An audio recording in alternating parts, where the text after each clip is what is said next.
No, disculpe, ya me cargó. Ok, listo. Bien, prosiguiendo. Lo último que tendría que decir al respecto de esta último slide es que para la parte del análisis de los datos tenemos bastantes sistemas ya informáticos que nos facilitan bastante esa parte. O sea, de introducir los datos, de poder sacar obviamente una retroalimentación con gráficos, como el SPSS, ¿verdad? El Statistics, que se utiliza muy a menudo. Hay muchas páginas online, ¿verdad? Con bastantes sistemas donde uno puede introducir incluso datos muestrales y tira bastante gráficos de manera en tiempo real. Hay muchas calculadoras incluso para el tema de las muestras, para sacar la muestra de la población que vamos a investigar, pues hay páginas dedicadas solo a arrojar la muestra. Hay herramientas que se instalan en la computadora también. Así que hoy tenemos bastante tecnología para esa parte. Claramente en la clase de métodos y técnicas de investigación ustedes van a ver cómo hacerlo manualmente, ¿verdad? Pero creo que al final de este temario tienen que ver algunos de esos sistemas más adelante. Dime, Christopher. Disculpe, entré un poquito tarde. ¿Cuál es la clave? No hay contraseña, solo coloca presente y Eh, dale guardar. ok, ok, gracias, gracias. Ok. Bien. Y en cuanto antes de pasar a lo siguiente, antes de pasar a esto, en cuanto al tema de las conclusiones y recomendaciones, hay a veces algunos informes que, dependiendo de la institución, le piden a uno dejar un tema llamado cuestiones abiertas, que es cuando uno expone qué otro tipo de investigación se podría llegar a hacer, o que de repente uno considera que algo no fue suficientemente investigado, pues ahí se aclara qué es lo que habría que seguir investigando, ¿verdad? Es para darle continuidad, obviamente, a esta profundización de conocimientos. Eh, y claramente, todo tipo de informe que hagamos hoy en día, pues dependiendo de la institución también, nos van a pedir un tipo de formato, ¿verdad? Para el contenido, el estilo APA que utilizamos hoy en día para presentar de mejor manera el contenido, para saber cómo presentar una tabla, una ilustración, un gráfico, ¿verdad? Cómo debe ser la descripción, el tipo de letra, márgenes, todo eso está explicado en la norma APA. ¿Verdad? Hay una página que se llama normasapa.in, donde puede ver también la síntesis de estos manuales, ¿verdad? Con ejemplos incluso. Incluso creo que trae algunas herramientas donde uno ingresa, digamos, el nombre de la obra, el autor, y automáticamente se lo transforma a referencia APA. Aunque también cabe destacar que ¿cómo se llama? La herramienta de Office, si uno le instala la norma APA de séptima edición, ¿verdad? Y uno hace una bibliografía a través de la herramienta de bibliografía del Office, pues automáticamente al final uno inserta la tabla de bibliografía o la página de bibliografía o referencias bibliográficas y automáticamente le genera a uno el estilo APA, ¿verdad? Entonces hay que aprender a manejar todo eso.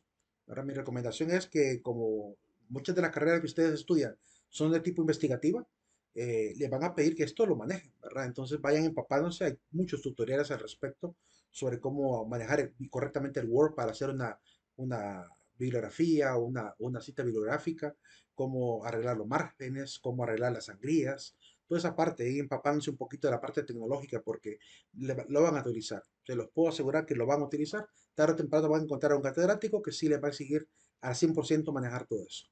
Y de hecho, como les digo, hasta la monografía que van a hacer para graduarse va a tener esos requisitos. Entonces, vayan poniéndole ojo a eso, no lo dejen para largo, ¿verdad? Entre más se empapen y lo vayan practicando incluso en sus propias tareas, que lo vayan presentando con norma, pues mucho mejor todavía. Con respecto a los proyectos de trabajo social, pues hay gente que hace distintos tipos de planes estratégicos. Este es un modelo, ¿verdad? Es un modelo que vale la pena, es muy breve, muy chiquito, pero es suficiente para poder hacer un proyecto. Se basa en la lógica de la planificación, ejecución y control, que comúnmente los tres pasos mínimos que debe haber en todo tipo de meta. La tabla está estructurada de la siguiente manera. Definimos una meta en cualidad y tiempo, es decir, qué pienso hacer y cuándo lo pienso hacer o por cuánto tiempo lo haremos, ¿verdad? Esa es la meta.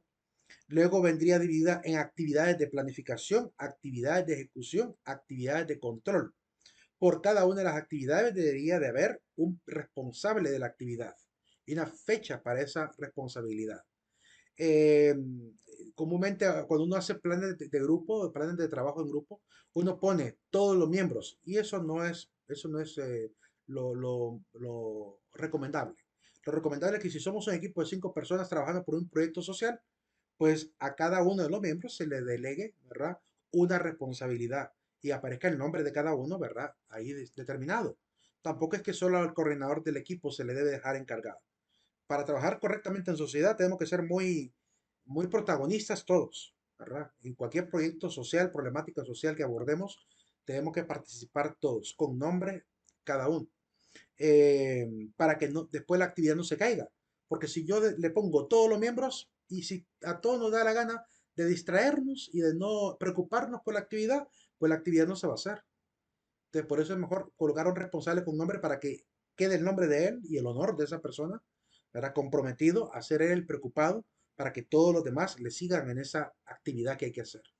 No importa si la actividad es hacer el presupuesto, no importa si la actividad es ir de compras, no importa si la actividad es barrer un lugar, ¿verdad? Cuando hagan el trabajo educativo social, cuando lo hagan en doctrina social de la iglesia, si les toca hacer actividades, o incluso ahorita mismo que les va a tocar, bueno, que ahorita no va a ser en equipo, sino que va a ser personal la actividad, pero si tocara hacer un trabajo en equipo, en la feria de mercadotecnia, la feria de la ciencia, cualquier trabajo que practiquen en grupo, siempre háganlo de esta manera. Se lo recomiendo, vale la pena hacerlo así, para no fallar en los proyectos que uno planifica. Y claramente debe haber un objetivo general y un objetivo particular para que el proyecto se pueda llevar a cabo, ¿verdad? Y si es un proyecto de investigación, pues también esta estructura puede colaborar perfectamente a ello, para que la investigación termine bien. Incluso las actividades de control, que son también llamadas actividades de evaluación, pues son importantes, ¿verdad? Para ver qué se puede mejorar en una próxima ocasión. Claramente, si uno va a hacer proyectos en secciones, en cursos, casi siempre, terminando el proyecto, no nos volvemos a ver, ¿verdad? Entonces, por eso casi nunca hay actividad de evaluación. Pero si estamos en una empresa, en una industria, en un trabajo cualquiera, o trabajando para la alcaldía o cualquier gobernación, pues, o institución que trabaja obviamente por un beneficio social, tenemos que considerar que la evaluación sí es importante. Es un paso importantísimo porque vamos a evaluar qué tenemos que cambiar para la próxima, para ir perfeccionando, ¿verdad? La manera del trabajo en equipo. Eh, en la Iglesia Católica, pues este modelo, ¿verdad? Es llamado casi igual. A lo que le llamamos aquí planificación, en la Iglesia le llamamos el ver. A lo que le llamamos ejecución, en la Iglesia le llamamos actuar. Y a lo que le llamamos evaluación, lo que le llamamos en la Iglesia es eh, ver, juzgar y actuar. Así sería, ver, juzgar y actuar. El ver es el planificar, ¿qué vamos a hacer? El juzgar es qué es lo que vamos a cambiar, ¿verdad? ¿Cómo lo vamos a cambiar? Y el actuar sería realizar la acción, pero últimamente se le han agregado otros dos elementos a esa forma de trabajo en grupo y equipos, que es el tema de evaluar, ¿verdad? O revisar, le llamamos también el revisar, y por último el celebrar, que tiene que ver con la parte religiosa. Pero claramente es un modelo parecido a este, ¿verdad?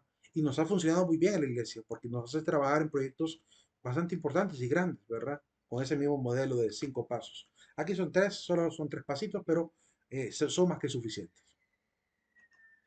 Aquí se puede ver un ejemplo un poquito lleno de cómo sería, digamos, dar una charla informativa en una institución cualquiera sobre alcoholismo y drogadicción. Pues actividad de planificación, entregar carta de solicitud, le toca a un tal Gumersin. Investigar el tema y recolectar la información a un tal Nepomuceno en tal fecha. Preparar la diapositiva a un tal Melquíades en tal fecha. En la ejecución, realizar la charla. ¿Quién va a ser que nos va a llamar a todos para la charla? ¿Quién va a tomar las fotografías? ¿Verdad? Otra actividad de ejecución.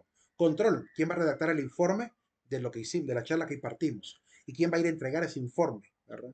Te pueden ver que por cada actividad, por muy sencilla que sea, ¿verdad? Colocar un responsable y fecha es oportuno, ¿verdad? Y eso ayuda a que el proyecto realmente se ejecute con normalidad y con éxito, ¿verdad? Con mucha eficiencia, perdón, con mucha eficacia. En cuanto a los métodos, tipos de fuentes de investigación, pues una breve descripción de cada uno de los métodos, tipos y fuentes. Es más que todo una especie de síntesis que pretendo mostrar. No quiero ser muy exhaustivo en esto porque, como les digo, tendrán que llevar métodos y técnicas donde lo van a ver mucho más amplio. Aquí solamente es como una pequeña pincelada y una introducción a esta parte investigativa que van a tener que ampliar un poco más allá en esa clase. Hablamos de varios tipos de investigación. El primero es según la finalidad. Puede ser una investigación de tipo teórica o básica, como le llamamos, que simplemente es armar contenido, ¿verdad? Como comúnmente hacen los sociólogos, los historiadores, ¿verdad? Que comúnmente abordan el fenómeno del humano, los antropólogos incluso, para teorizar, ¿verdad? Y también está la investigación con la finalidad de que se pueda aplicar el conocimiento. Es decir, que las conclusiones que salen van a poder ser usables, ¿verdad? Como cualquier proyecto que se haga en la comunidad. Si investiga un problema de, digamos, de violencia, pues se hace una lucha contra la violencia. Si investiga un problema, digamos, de alcoholismo, pues se lucha contra el alcoholismo. Se salen, obviamente, ideas de qué vamos a hacer para evitar, ¿verdad? Que siga subiendo la tasa de morbilidad, de falta de educación, de alcoholismo en la comunidad, etcétera, ¿verdad? De falta de empleo. Claramente cada una de ellas pues están definidas por los diferentes libros de sociología, ¿verdad? Que nos ayudan a clarificar muy bien cuál es la mejor alternativa. Siempre tratamos de decir en sociología que los principales proyectos que debemos buscar de investigación tienen que ir hacia la aplicación, ¿verdad? Comúnmente, es la que más nos gusta. Sí es cierto que hay muchos libros de sociología que ayudan a entender el fenómeno del humano, pero también nos gusta, ¿verdad? Que claramente la sociedad cambie, progrese, que haya calidad de vida, que haya desarrollo, que haya, obviamente, progreso. Y eso no se va a lograr si el conocimiento que obtenemos no va a ser aplicable. Tenemos que conseguir, por tanto, ese tipo de conocimiento también. Así que para mejorar la calidad de vida, ¿verdad? Hay que ponerse a estudiar y a trabajar en ese sentido. Eh, Hace poquito estábamos debatiendo en el grupo de Cosmopolitic con algunos amigos, ¿verdad? Y alguien decía por ahí, porque de pronto un miembro del grupo se puso un poco insolente y lo expulsaron del grupo por esa razón. Entonces él hacía la exhortación de que cuando abordamos problemas sociales hay que hacerlo con el mayor de los respetos, porque de por sí ya tenemos tensión política, cultural, religiosa, ¿verdad?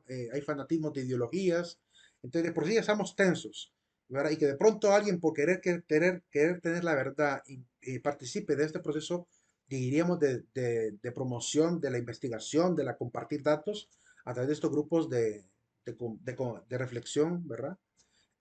Pues obviamente no es muy, ¿cómo se puede decir? No es muy deseable que haya este tipo de personas que más bien estorban a la finalidad del grupo. Am, y de pronto decía él, porque, por ejemplo, la persona que salió se supone que es una persona que es rica, ¿verdad? Que tiene sus recursos. Dice, esa persona podría colaborar en ayudar a otros a salir de la pobreza, ¿verdad? Pero si no tiene amabilidad para hacerlo, pues difícilmente construye. Y tiene parte de la razón. Sin embargo, también yo le hice ver ahí en el mismo diálogo que para poder salir adelante en el progreso, no solamente basta la parte ética, también la parte científica, también la parte económica, que es importante porque veo que a veces le dan demasiado énfasis a la susceptibilidad de que me ofendió, de que no debería tratarme así. Entonces se ponen muy susceptibles a veces en los chats y se les está olvidando lo más importante que es el conocimiento duro, crudo, de lo que hay que hacer para construir, ¿verdad? Entonces, no, a veces en los diálogos en este tipo de chats no genera un cambio porque claramente estamos más pendientes del dato de la ofensa que del dato científico que quizá alguien esté dando en medio de su ofensa. Eh, y es algo que hay que aprender a madurar, ¿verdad? En la vida social hay de todo tipo de personalidades y para abordar problemas sociales y para poder investigarlos juntos, tenemos que aprender a tolerar incluso los modos y maneras como cada quien quiera colaborar a solventar los problemas sociales. Entonces, en un proceso de investigación, si de repente yo voy a una comunidad y me toca que investigar con alguien en el campo, en la zona rural, en la parte marginal, y de repente me encuentro con gente que le empieza a querer exponer su problemática social de una manera irrespetuosa, altisonante, soez, tenemos que aprender a, como dicen los argentinos, a bancarnos, ¿verdad? Que esa es su realidad. Esa es su realidad y por tanto no vamos a empezar a pretender cambiar inicialmente esa situación. A grosso modo, pues a largo plazo quizá podamos hacer algo para cambiar la cultura de esas personas. Pero el dato que nos deben arrojar y el dato que debemos poner atención es sí mismo el problema mismo del cual nos habla. Pero hay gente que dice, ah, yo no voy a ese barrio porque ahí solo gente malcriada hay. Pero al sociólogo le toca. Si quiere conocer la realidad de esa gente malcriada, de por qué están viviendo en esa situación de anticultura y a veces de anticultura, tienen que obviamente aprender a bancarse, tratar con gente ruda, con gente difícil. Y esta parte de la humildad que hay que tener para entrar en el diálogo de los problemas sociales, pues es algo que también se enseña hasta en la religión. Los mismos frailes para conocer la realidad de los pueblos entran a veces muy humildes, ¿verdad? A conocer su realidad.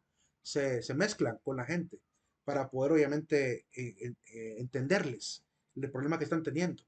Creo que uno de los casos más interesantes que van a ver en Doctrina Social de la Iglesia es el caso del padre Damián de Beuster, que él va a ir a una isla de enfermos con lepra y quiere entender la problemática social que están viviendo ahí porque son leprosos discriminados en una isla hawaiana, ¿verdad? La isla de Molokai, y los dejaron ahí, ¿verdad? El gobierno de Estados Unidos los mandó ahí a todos los enfermos a que se pudrieran prácticamente en ese pueblo. Y este fraile, ¿verdad? Decide ir, con permiso de la orden, a predicarles y a conocer su realidad y a ver qué puede hacer socialmente por ellos también. Y le toca que mezclarse. Y al rudo le habla con rudeza y al blando le habla con blandura, ¿verdad? O sea, de acuerdo a la condición de cada persona para poder entrar en esa relación con la persona. En el proceso de investigación a nivel de campo, sobre todo, nos toca que a veces, para llegar a ser muy científicos, a veces mezclarnos bastante con la comunidad. Claramente, sin perder la ética, trataremos de no perderla, pero hay que tener presente que en las problemáticas sociales tratamos con diversidad de temperamentos y caracteres, que hay que tener esa paciencia, ¿verdad? Para abordar los problemas. Por otro lado, según el tiempo, la investigación puede ser de tipo sincrónica, en un tiempo cortito, ¿verdad? Así de pequeños espacios de tiempo, diacrónica a través de la evolución de distintas etapas, ¿verdad? Esa es la sincrónica pues son diferentes etapas, puede que me salte de cada 5 años, ¿verdad? Dejando 5 años de por medio, y voy ahí saltando a ver cómo se comporta el fenómeno, a eso se le llama diacrónica. La visión también retrospectiva, que es ver la evolución del fenómeno a lo largo del pasado. Lo que ahí utilizaré son fuentes estadísticas respecto al fenómeno mismo, cómo se fue abordando en diferentes tiempos para poder comprenderlo. Es hacia el pasado. Vamos desde el presente hasta la causa del fenómeno. Y la perspectiva que es hacia futuro, ¿verdad? Básicamente es ver desde el hoy en adelante. ¿Qué viene como problemática social a futuro? Tratar de entender la última consecuencia de lo que actualmente estamos viviendo. A eso le llamamos, ¿verdad? El estudio de investigación prospectivo. Eh, Cualquiera de estos cuatro, ¿verdad? Son importantes, ¿verdad? Y ayudan obviamente a abordar diferentes tipos de problemáticas. Si yo quiero, por ejemplo, abordar el tema de las pandemias a nivel social, ¿qué tipo de investigación es la que me toca que hacer? Una investigación retrospectiva, porque tengo que ver desde la primera pandemia constatada en la historia hasta la actual, ¿verdad? ¿Cuáles fueron las causas? ¿Cómo se desarrolló? ¿Cuáles fueron los errores cometidos? ¿Verdad? ¿Cuánto fue la cantidad de gente que se diezmó, obviamente murió por esas pandemias? ¿Cuáles fueron los descuidos que hubo a nivel de la tecnología? ¿Cuáles fueron las ausencias contextuales de la tecnología para entender el fenómeno? Eso es una visión completamente hacia el pasado, ¿verdad? Si yo quiero de repente abordar el desarrollo económico de Honduras, pues tengo que verlo más que todo al futuro, ¿verdad? ¿Qué vamos a hacer de aquí al futuro para lograr hacer de Honduras un país desarrollado? Es una investigación de tipo prospectiva, por tanto, ¿verdad? Y así pues para cada fenómeno. También hay tipos de investigación según su profundidad. Aquí puede ser una investigación de tipo descriptiva, analizando las causas, o explicativa, explicando las causas. Tenemos un suceso o un fenómeno y nos preguntamos el qué, ¿verdad? ¿Por qué ocurre este fenómeno? ¿Verdad? ¿Quién originó el fenómeno? ¿Cómo se originó el fenómeno? ¿Cuándo se originó el fenómeno? ¿Dónde se originó el fenómeno? ¿Por qué se originó? ¿Para quién o para qué? ¿Verdad? ¿Y cuánto, verdad, ha costado este fenómeno? Entonces, son preguntas importantes que debemos plantearnos al momento de investigar para alcanzar esa profundidad. El problema, cuando decimos obviamente el qué, estamos preguntándonos cuál es el problema. El quién, quiénes son los agentes que participarán, ¿verdad? O están participando para generar el problema o están participando para quitar el problema. ¿Cómo? ¿Cuál es el método para poder abordar este suceso o problema? ¿Cuándo? ¿Verdad? ¿Cuánto tiempo nos puede tardar, obviamente, abordar, terminar el problema? El lugar, ¿verdad? Es el dónde, el por qué es la causa o justificación, el para qué es el sujeto, ¿verdad? ¿A quiénes voy a colaborar yo si soluciono este problema? O a quiénes estaría abordando, obviamente, si analizo el suceso. ¿Cuánto sería, pues, qué recursos utilizaremos para poder solventar la situación, este fenómeno, problema o suceso? Según la amplitud, la investigación puede ser macrosociológica o microsociológica. Una investigación macrosociológica es, por ejemplo, cuando abordamos a nivel de la globalización, cuando abordamos el tema del mercado global, el mercado internacional, cuando hablamos a niveles de los grandes gobiernos, ¿verdad? cuando hablamos de las grandes culturas, de las religiones predominantes. Y la microsociológica, por ejemplo, cuando abordamos comunidades pequeñas, etnias, ¿verdad? Grupos humanos más pequeños, que tienen características muy propias y que se distinguen de grupos aledaños, ¿verdad? Grupos pequeños también. Entonces, podemos hacer estos dos tipos de investigación. En estos dos grupos que les platico que hablan de la política o de la circunstancia social de Honduras, tanto la de política de Honduras como política, como política, perdón, como política, la visión es ambas. Se analizan tanto los problemas a nivel microsociológico como a nivel macrosociológico. Es decir, están tan pendientes de las guerras del mundo como también de los problemas del gobierno aquí actual. Entonces, se habla de todo un poco. Ver, si supieran la riqueza que se puede encontrar en esos chats, ¿verdad? Es tremendo. Uno pasa informados de lo que está ocurriendo en el mundo y lo que está ocurriendo también localmente. Y sobre todo la opinión de los expertos, porque hay gente que es experta. Ahí hay médicos, ahí hay abogados, ahí hay ingenieros, ahí hay informáticos, ahí hay gente ligada a la política, hay gente ligada a los medios de comunicación, hay un montón de gente que, que prestan su opinión, ¿verdad? Muchos con un gran nivel académico, otros con, digamos, desde su experiencia muy campechana, ¿verdad? Porque algunos no son personas que quizás sean tan grandes académicos, pero son gente que participan en la política. Y desde su propia comprensión de la realidad nos ayudan a entender algunas cosas también. Pero ahí todas las opiniones valen y todas las opiniones son importantes, ¿verdad? Hasta cierto nivel, ¿verdad? Hasta lo que ocurrió recientemente que sacaron a una persona por haber sido un poco ofensiva. Es que cayó en el borde de la discriminación racial y alguien ahí no lo soportó. Entonces por eso la sacaron, ¿verdad? Porque cayó en el borde de esto. Pero bueno, es parte de la convivencia ciudadana, ¿verdad? Y ahora que la gente es muy susceptible, ¿verdad? A ciertos comentarios, pues fácilmente logran hacerse las víctimas y pues hacen grandes problemas cuando de repente era algo que se decía hasta en broma, ¿verdad? Pero no lo dejaron pasar como broma. Entonces, pero bueno, es parte de las condiciones de la gente. Desgraciadamente, aunque les he platicado de estos dos grupos, no puedo compartir el enlace para que se unan, los que quieran unirse, porque entiendo que los administradores, ellos son los únicos que andan buscando a quién agregar en el grupo. Eh, los van seleccionando, ¿verdad? Gente de repente, vaya, en mi caso, a mí me lograron contactar porque soy amigo tanto de un doctor en genética, que es el doctor Edwin Herrera, y el abogado, que es hermano de él, que es experto en derecho también. Por ellos dos que me conocen y saben cómo de repente opino en redes sociales, pues ellos son los que me invitaron al primer chat y dentro del primer chat, los que me conocieron dialogando y dando mis opiniones, pues armaron otro grupo que es el de Cosmopolítica, donde quisieron hablar de temas más amplios todavía del mundo y me invitaron a ese otro chat también. Pero por lo que entiendo son ellos los que tiran la tómbola, ¿verdad? Y eligen a quién van a meter, ¿verdad? Así que no podría dar acceso, pero si algún día quieren armar un grupo, ármenlo, vale la pena. Que se armen un grupo de crítica social, de crítica política, de comprensión de la ciudadanía. Háganse otro grupo, hay muchos grupos de política en Honduras abiertos en Facebook. Participen, entren a esos grupos, conozcan lo que está pasando en la realidad, manténganse empapados de la situación social contemporánea. Vale la pena, vale la pena para poder tener una visión clara, ¿verdad? Sobre todo los que participan en empresas, los que participan en derecho, los que trabajan con seres humanos, pues la gente que trabaja tanto con gente empresaria, que trabajan con la economía y que trabajan con la política y el derecho y las leyes, pues vale la pena que estén en grupos así porque se mantienen a la vanguardia al día de lo que está ocurriendo. Cinco, quinto tipo de investigación. Hay investigaciones cuantitativas y cualitativas. Ya había más o menos abordado un poquito anteriormente, les había mostrado a partir del libro de Sampieri, ¿verdad? Incluso los pasos que hay en cada uno de los tipos de investigación.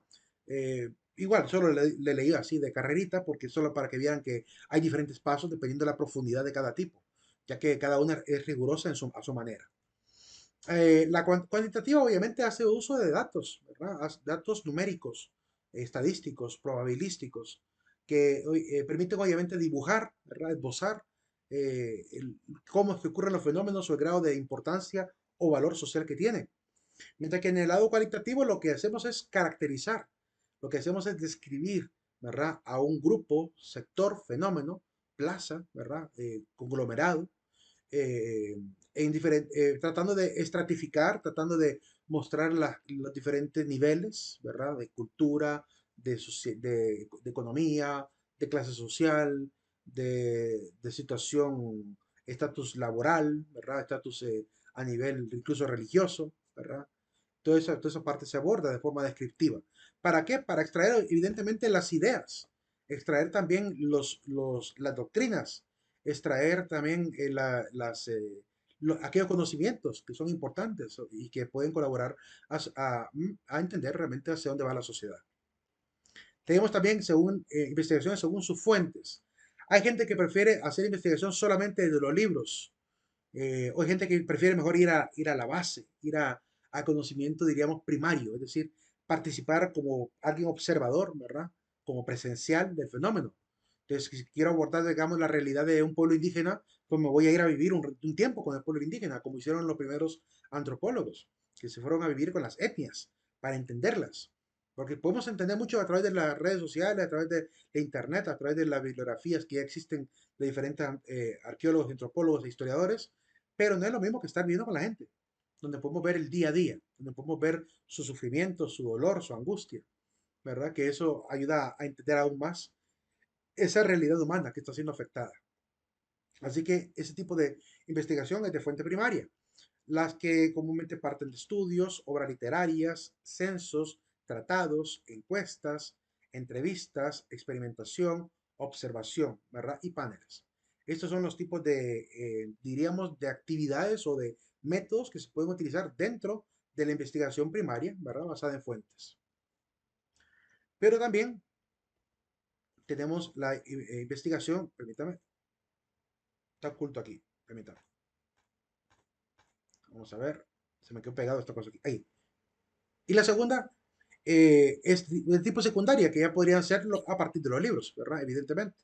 Pero ese tipo de investigación secundaria que parte de los libros ya escritos, de las investigaciones de otros, como de los institutos de estadística, que nos pueden servir también para dibujar cómo es la sociedad, ya sería de tipo secundaria ese tipo de investigación, pero también a ese tipo de investigación se le llama de gabinete porque claramente vamos a ir a las fuentes bibliográficas, a los archivos del Estado, de las instituciones del Estado para abordar los problemas. Hay gente entonces que también en la investigación primaria hace trabajo de campo y las que hacen investigación bibliográfica hacen trabajo de gabinete. Entonces, hay de dos maneras, ¿verdad? De las dos maneras se puede obtener riqueza, ¿verdad? A nivel del conocimiento social. Eh, Claramente, el trabajo que realizan los que hacen el trabajo de campo es un trabajo bastante loable. Sin embargo, aquí quiero hacer una crítica social de lo que ha pasado en los últimos gobiernos de este país. Es por algo que me enteré de alguien que hizo algo en Ocotepeque de manera indebida. Para la época de Juan Orlando, hicieron un censo, una especie de censo, creo que ahí por el año 2016, creo que fue, o 2017. Hicieron un censo para ver cómo estaba la realidad de Honduras. No, perdón, fue en 2015. Fue un año antes de las elecciones. 2015-2016. Más o menos, en tiempo casi antes de las elecciones. La idea era conseguir los datos de cómo quedaba Honduras antes de la elección de la siguiente candidatura de Juan Orlando. Pero ¿qué pasó?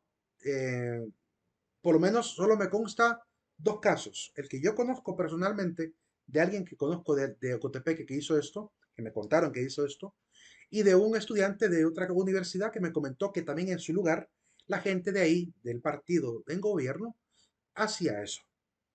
Que es que le daban las encuestas del censo, que había que llenar los datos de la familia, tipo de casa, tipo de techo, tipo de pared, cuánta gente vive, si tiene agua potable, tiene sanitario, todas estas informaciones muy básicas del hogar de la familia, ¿verdad? De cuál es el trabajo del papá, de la mamá, todo esto, y los diferentes parentescos. Pero lo que le hicieron a la gente, como pagaban alrededor de, creo que, si no me equivoco, pagaban, creo que 100 lempiras por cada 1000 encuestas, creo que fuera, más o menos. No sé, no recuerdo muy bien. Si eran, no recuerdo muy bien cuánto era el pago que daba. Bueno, era un buen pago, sí. Me costaba que era un buen pago. No recuerdo la cantidad exacta. Eh, Perdón, eran 3000 lempiras por cada 100 encuestas. Algo así era. Sí, eran 3000 lempiras por cada 100 encuestas, según lo que recuerdo. Entonces, Lo que hacía esta gente del partido de gobierno, que eran los activistas contratados para andar haciendo estos censos, es que en vez de irse de casa en casa, como se ve en fotografía aquí, de que iban de casa en casa a preguntarle a la gente, se sentaban, digamos, se reunían tres o cuatro en una casa particular, agarraban el sistema de las primeras elecciones, las elecciones primarias del periodo anterior, digamos, esa fuente de datos que te maneja el censo del Tribunal Supremo Electoral, y de ahí, digamos, si les tocaba al lado, por decir algo, San Marcos o Cotepeque, si les gustaba, si les tocaba que investigar San Marcos o Cotepeque, buscaban San Marcos y ponían un apellido. Con dos parámetros creo que ya pueden hacer una búsqueda de la gente que vive en ese lugar con ese apellido. Entonces, digamos, ponían el apellido Lara y ponían lugar San Marcos Cotepeque, barrio tal. Ok, y le aparecía a toda la gente de ese apellido, de ese barrio. Entonces ellos, en vez de irse de casa en casa averiguando quiénes vivían y cómo vivían, iban llenando al azar, ¿verdad? Le ponían, esta casa, digamos, va a ser de Baarek, la otra va a ser de tabla, la otra va a ser de lámina, la otra va a ser de cemento, de ladrillo. Entonces así van llenando las encuestas, así inventados los datos, y para la parte del parentesco agarraban a todos, digamos, a un hombre y a una mujer, y decían, estos van a ser los papás, y estos tres van a ser los hijos, ¿ok? Como sabían que solo era para recabar la idea de cómo estaba viviendo la gente en los lugares, ponían casas que más o menos ellos conocían de la localidad y se inventaban familias con el sistema de datos de las elecciones primarias del año anterior para ganarse sus 3.000 pesitos por sus 100 encuestas. Esa información de censo, esa información del censo es entre todas las encuestas que se pueden hacer a nivel nacional, la más importante de todas las encuestas, porque esa es la que va a dibujar la verdadera realidad de Honduras. Y sin embargo, esta gente sin escrúpulos, ¿verdad? Agarraron datos inventados para maquillar datos y después dibujar un rostro que Honduras no tiene. Por eso cuando miramos el informe del Programa de las Naciones Unidas para el Desarrollo, PNUD, que nos informa en el año 2017 cómo estaba Honduras para el año 2016, años antes de la elección, dice que Honduras subió 21 lugares en desarrollo humano. Como ya les había platicado, eso es algo imposible. Que un país suba 21 lugares. Estaríamos como Singapur si hubiéramos subido 21 lugares, ¿verdad? Si hubiéramos logrado esa proeza de subir 21 lugares en desarrollo humano. Sin embargo, todos los resultados que surgieron a partir de ese censo es lo que llega al Instituto Nacional de Estadística de este país, que después el programa de las Naciones Unidas para el Desarrollo, ¿verdad? Va a recabar del gobierno para después hacer un informe sobre cuál es la realidad del país. Entonces sale Honduras pintado en el año 2016, año electoral, como un país que ha subido en desarrollo, que ha crecido, sí, gracias al gobierno anterior, que es de Juan Orlando, cuando en realidad todo fue maquillado. Todo fue maquillado o la mayoría, porque por lo que me comenta el otro chico, si, de la otra clase también de historia de Honduras, donde platicamos un poquito de esto, pero en la clase de sociología fue, que platicamos esto, me decía que sí, que realmente él fue testigo, que también ahí lo hacía, donde él vivía. Eh, y es lamentable que los mismos hondureños, en vez de colaborar a hacer que las entidades del extranjero se enteren de lo que hace falta aquí para colaborar, ¿verdad? Se queden tranquilos porque dicen, no, están mejorando, está desarrollándose. Y cuando menos acordamos, 2019, 2020, dos marejadas de seres humanos yéndose del país, por hambre, por desempleo, por falta de educación y oportunidades. Entonces, pues los organismos se preguntan, pero ¿cómo es posible si el país iba en desarrollo? ¿Cómo va a ser posible que el país que iba en desarrollo tenga a más de 2.000 personas en cada salida, ¿verdad? Oleadas de migratorias de Honduras a Estados Unidos, a invadir Guatemala, a invadir México, a invadir, obviamente, la frontera con Estados Unidos. No coinciden los datos, entonces, ¿sí? Después se preguntan qué es lo que ha pasado en este país. Y ahora ha quedado claro qué fue lo que pasó. Toda la corrupción que imperaba. Es una situación bien terrible, cuando la falta de objetividad en la investigación se ve, obviamente, sesgada por el afán del poder de la gente, el afán económico de la gente, y no tener conciencia de lo importante y vital que es este tipo de información investigativa, ¿verdad? Qué lamentable que la gente de este partido específico no tenga escrúpulos. Y yo no sé si los demás partidos lo van a hacer también. Hasta ahorita no me consta. Si el Partido de Libertad va a maquillar también resultados. No me extrañaría que maquillaran resultados, porque siendo un partido socialista, como los demás partidos socialistas del mundo, pues siempre han maquillado, ¿verdad? Han aprendido muy bien de los que han hecho también muchos actos de corrupción. Entonces, es un poquito, da un poco de impotencia, ¿verdad? Querer tener esperanza de que el país va a cambiar cuando la circunstancia cultural y la circunstancia moral, ética de los que participamos en este país, la de muchos, ¿verdad? Anda por los suelos y no tienen respeto por el dolor de las personas que viven con hambre, sin empleo, sin acceso a los recursos básicos, ¿verdad? Y solo quieren sus 3.000 pesitos por sus 100 encuestas. Entonces, hago esta exhortación en medio de este tema porque hace falta crear esta conciencia, porque no sé cuántos de ustedes van a participar de esos partidos políticos en futuro o estarán ya participando. Y ruego a Dios que ninguno de ustedes haya hecho lo que ahorita he descrito, ¿verdad? De falsear datos, sino que sea coherente, muy objetivo y regale la realidad a los organismos internacionales para que ellos colaboren también, porque necesitamos auxilio de muchos países que nos puedan colaborar. Pero cuando maquillan esto para ayudar al político de turno, eso obviamente dibuja un rostro engañoso del país que deja tranquilos a los que quieren colaborar y las ayudas ya no llegan al país. Y después que toca que ver en el gobierno, lo que hizo Juan Orlando en el siguiente periodo de gobierno, que 90.000 millones de euros prestados al Banco Mundial, que el Fondo Monetario Internacional quitó 78 millones de dólares, préstamos tras préstamos tras préstamos para poder paliar lo que por su incompetencia no han podido hacer. Dibujaron un rostro de desarrollo que no existe porque en el siguiente periodo lo que obtuvimos solo fue deuda tras deuda tras deuda, hasta para construir la bendita carretera de Occidente. Fue un endeudamiento de casi de 90.000 millones de euros, ¿verdad?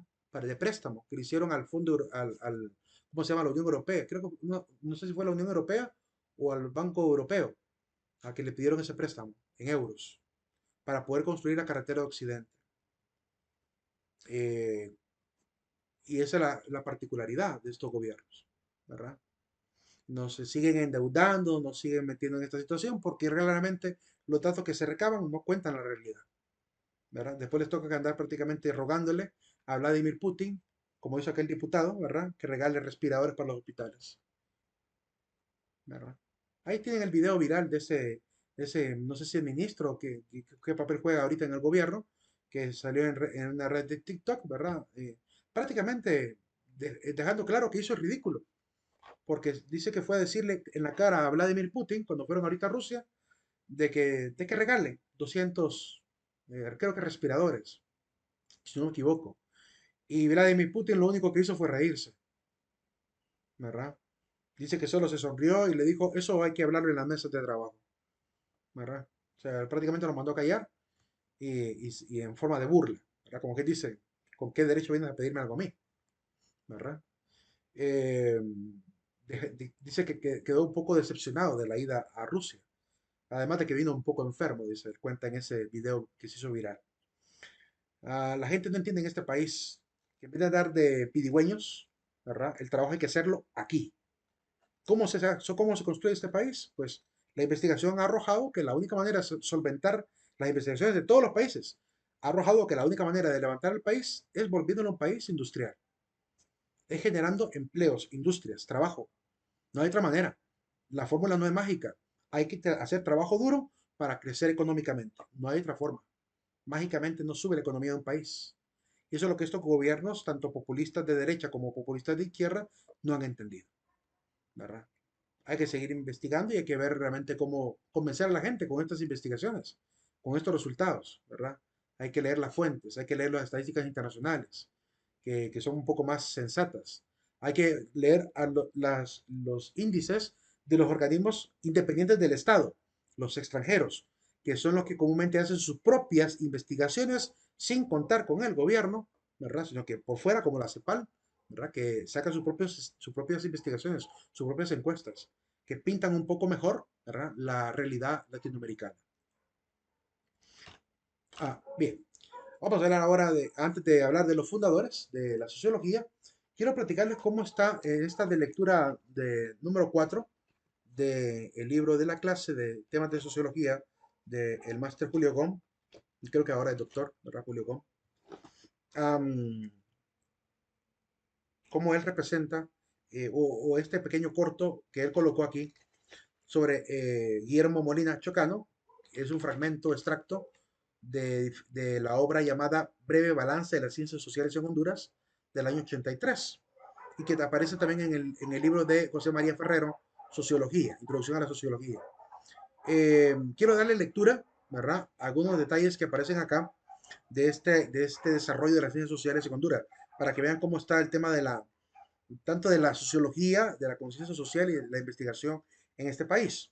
Dice en la lectura.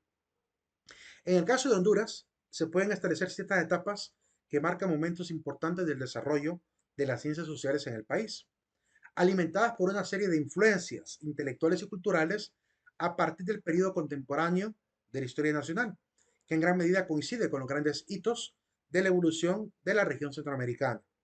Entonces, en el libro, en este pequeño libro, enumeran cuatro etapas de evolución de conocimiento social que aparecen. La primera etapa ocurre cerca de la reforma liberal de Honduras, entre el año 1876 en adelante.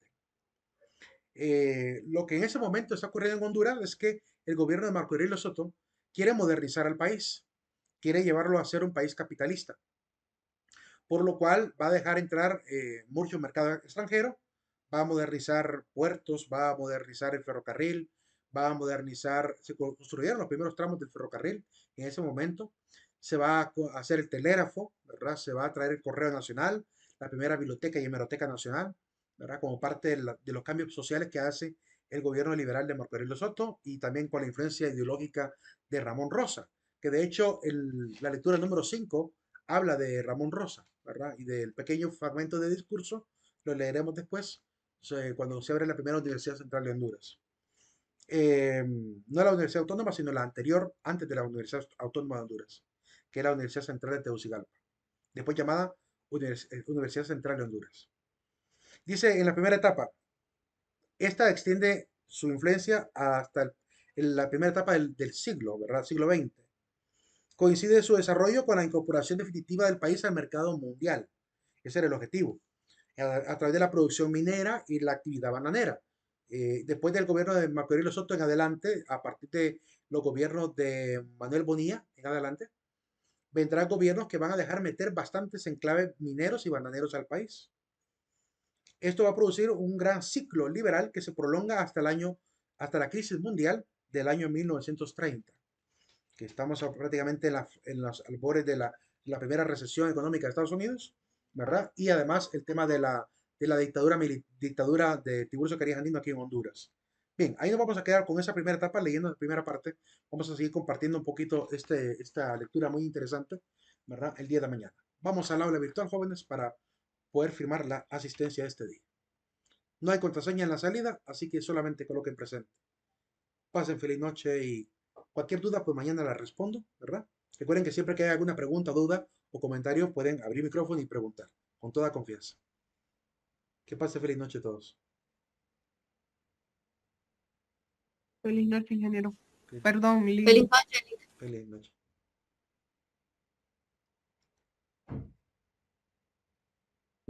Buenas noches, Ley. Buenas noches.